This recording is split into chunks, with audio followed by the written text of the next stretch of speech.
anak-anak ini kok pertumbuhan dan perkembangannya juga terhambat. Jadi ada beberapa imunisasi yang dimasukkan ke dalam jadwal imunisasi IDAI. Nah, itu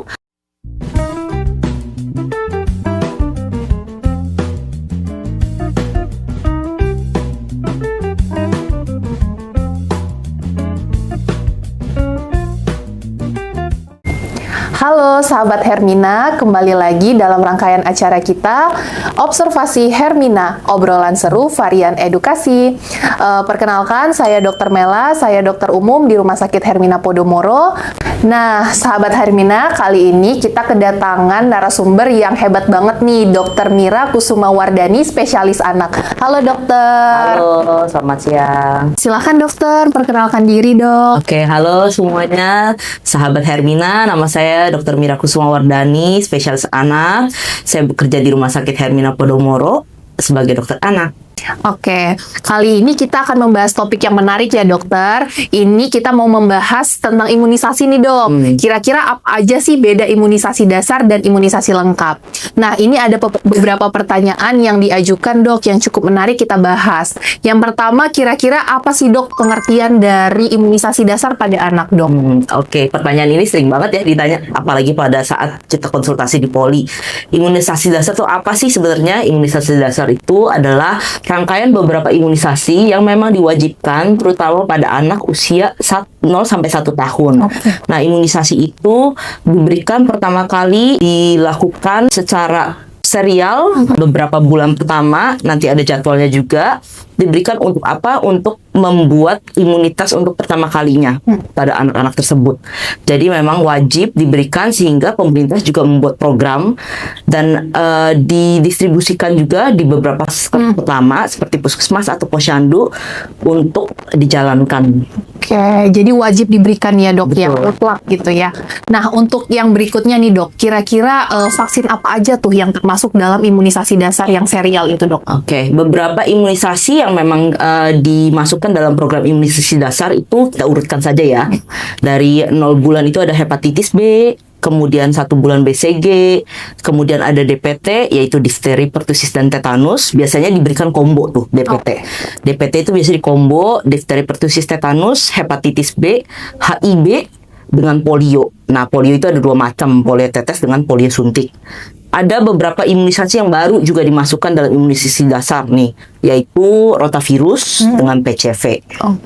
Sama satu lagi ada imunisasi dasar yang terakhir yang biasa diberikan di 9 bulan, campak rubella biasanya sekarang 1 paket. Oh, 1 paket ya Betul, dok. Oke. Berarti rotavirus itu sudah masuk ke imunisasi dasar ya Betul, dok? sudah masuk rotavirus dan PCV sudah masuk di imunisasi dasar. Oke. Nah, untuk imunisasi dasar ini kapan aja sih dok waktu-waktunya yang bagus diberikan pada bayi dan balita dok? Oke, imunisasi dasar itu ada sesuai jadwal ya. Jadi imunisasi dasar itu diberikan waktu dia lahir, sesaat setelah lahir. Biasa kita berikan 12 sampai 24 jam, itu adalah hepatitis B.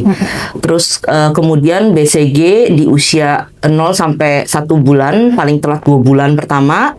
Kemudian di 2 bulan ada DPT, itu biasanya kita berikan berkesinambungan dengan polio dan rotavirus dan PCV biasanya.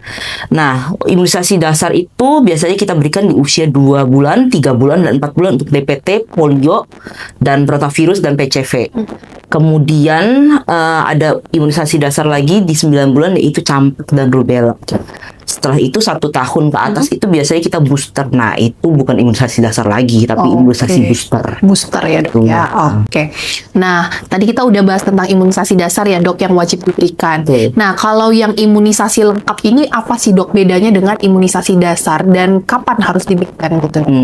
Imunisasi lengkap itu juga sebenarnya mencakup imunisasi dasar, Mel. Jadi imunisasi lengkap itu ada beberapa imunisasi yang dianggap penting lah sejalan dengan ilmu pengetahuan alam.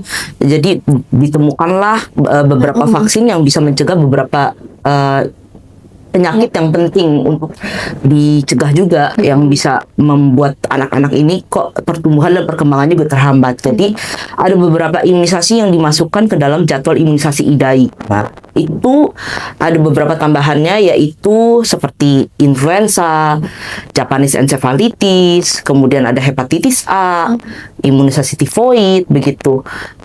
Masih banyak lagi yang bisa kita lihat di jadwal imunisasi IDAI itu. Dan itu bisa diberikan sampai usia 18 tahun. Gitu. Tadi kan dokter bilang cukup ya imunisasi dasar itu wajib gitu ya dok. Tapi kenapa bisa tiba-tiba ada imunisasi lengkap nih atau booster gitu dok? Kenapa nggak bisa melindungi aja yang awal gitu dok, yang dasar? Betul. Jadi imunisasi dasar itu sebenarnya tidak cukup, Mela. Jadi nggak cukup tuh kita berikan hanya imunisasi dasar saja, tapi dia harus dilengkapi, di booster, diulang gitu. Kenapa? Imunisasi dasar itu yang diberikan pertama kali untuk memberikan imunitas atau perlindungan awal.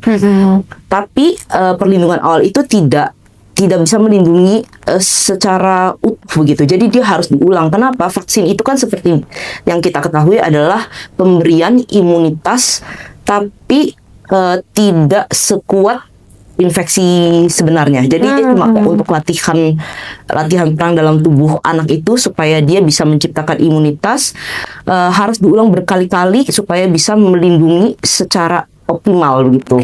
Jadi makanya imunisasi dasar sudah diberikan tapi harus diulang supaya perlindungannya lebih mencakup, lebih melindungi dan lebih membuat anak ini bisa tumbuh dan berkembang dengan baik gitu. Lebih optimal. Lebih optimal, betul. Baik dokter.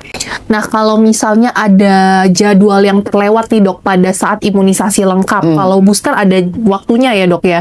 Kalau yang lengkap bagaimana dok? Kira-kira apakah bisa diulang di waktu yang berbeda gitu? Sama seperti imunisasi dasar sebenarnya. Kalau kita lihat dalam tabel IDAI yang beredar tuh, kita bisa lihat tuh di internet, bisa diklik, bisa kelihatan ya. Ada beberapa warna-warna di dalam tabel tersebut. Nah, ada warnanya yang biru, yang kuning, yang hijau gitu, yang merah gitu. Selain untuk membuat jadwalnya tetap lebih menarik, ternyata itu ada maksudnya. Jadi kalau misalkan nih sahabat Hermina ada terlambat nih membawa anaknya untuk imunisasi pada bulan tertentu gitu. Yang biru itu adalah vaksin di mana dia harusnya diberikan. Tapi misalkan anak itu ada sakit atau ada hambatan lain yang membuat anak itu terlambat divaksin, bisa disusulkan. Jadi ada yang warnanya kuning. Jadi disitulah range di mana anak itu masih bisa disusulkan. Oke dok. Nah ini ada pertanyaan lagi. Kira-kira bagaimana sih peran imunisasi booster pada imunisasi anak ini dokter? Oh tentu saja penting sekali.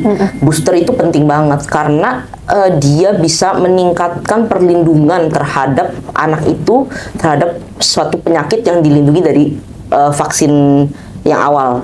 Jadi misalkan nih, ini kita kasih contoh aja ya. Misalkan, kalau misalkan kita divaksin DPT pertama melindungi sebanyak 20% saja. DPT kedua naik tuh jadi 40%. DPT ketiga naik jadi 60%. Tapi kalau nggak di booster ya cuma perlindungannya 60% aja. Sedangkan kita maunya kan kalau divaksin perlindungannya kalau bisa mendekati 100%. Dia terlindungi betul-betul 100%. Betul. Jadi di booster itu gunanya untuk meningkatkan persentase perlindungan terhadap anak tersebut terhadap penyakit yang kita lindungi dari vaksin tersebut gitu. Nah, jadi booster itu pentingnya adalah untuk meningkatkan persentase perlindungan terhadap sebuah vaksin. Gitu. Jadi penting sekali booster. Nah, ini dokter, kan banyak ibu-ibu yang takut ya. Udah deh cukup imunisasi dasar aja. Nah, kira-kira ada nggak resikonya dok kalau misalnya cuma imunisasi dasar aja nggak pakai booster gitu dokter? Resikonya pasti ada. Setiap orang tua yang membawa anaknya untuk vaksin pasti kita edukasi sebaiknya di booster, sebaiknya dilengkapi. Kalau tidak dilengkapi, ya sebenarnya perlindungannya tetap ada, Mel. Tetap ada perlindungannya yang seperti tadi kita bilang. Jadi kalau misalkan dia dikasih sekali, ya perlindungannya cuma 20%. Kalau misalnya dikasih 2 kali, misalkan cuma 40%. Tapi tidak melindungi secara utuh gitu. Jadi kalau tidak di booster ada perlindungannya, tapi tidak optimal. Bisa kena ya bisa aja gitu. Pentingnya vaksin itu juga nggak cuma untuk melindungi dia terhadap penyakit tersebut, tapi juga melindungi terhadap efek samping penyakit tersebut. Jadinya penting banget tuh menurut saya imunisasi untuk di booster. Nah jadi ibu-ibu tuh harus tetap aware ya dok ya terhadap booster, imunisasi booster pada anaknya gitu ya dok ya supaya perlindungannya optimal. Nah, mungkin untuk pertanyaan terkait imunisasi ini sudah cukup ya dokter ya. Banyak sekali insight yang kita dapatkan dari dokter Mira. Untuk ibu-ibu semua nih di rumah, sahabat Hermina bisa membawa anaknya untuk kontrol ke poli ya dok. Ada dokter Mira nanti di poliklinik untuk berkonsultasi tentang imunisasi. Oke, baik kita tutup obrolan kita kali ini. Sampai jumpa sahabat Hermina.